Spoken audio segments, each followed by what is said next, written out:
دا دین خو په شریکه چلیږي. ګوره دا موټر چې وي نو که انجن وایي چې دا زه چلوم بغیر زمانه نه چلیږي، نو خبره یې سناسي ټیک هم ده، لیکن ټایر ورته څه وایي؟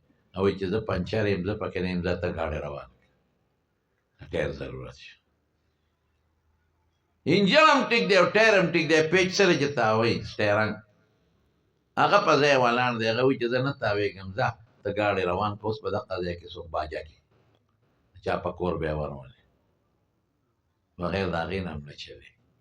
هغه چې خپه چې پرېږدي اکسلیټر هغه وایي پیچ ته هم تاویږه او ټایر ته هم تاویږه، انجن ته وایي ته هم ډارېږه، خو چې ما له چا خپه نه یې راوړي ده ته خو روان شي.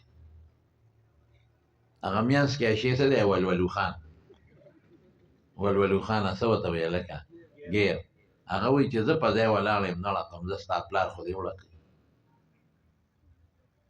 دا ټول چې یو ځای شي انجن هم ټیکي، موبلایل هم پکې وي، نټونه کابلې هم سیټي، ټایر هم ټیکي، هغه ولولو خان هم برابرې، پیچ هم ټیکي، نو ګاډی به روانې. دقه رنګې زما وروڼو دا دین دی، دا مدرسه، استاز به هم سبق ښیي، محتمم به هم وله منډې وایي، کمره به هم وي، د اوبو انتظام به هم وي، ته به هم مدد کوې، نو د دین ګاډی به روان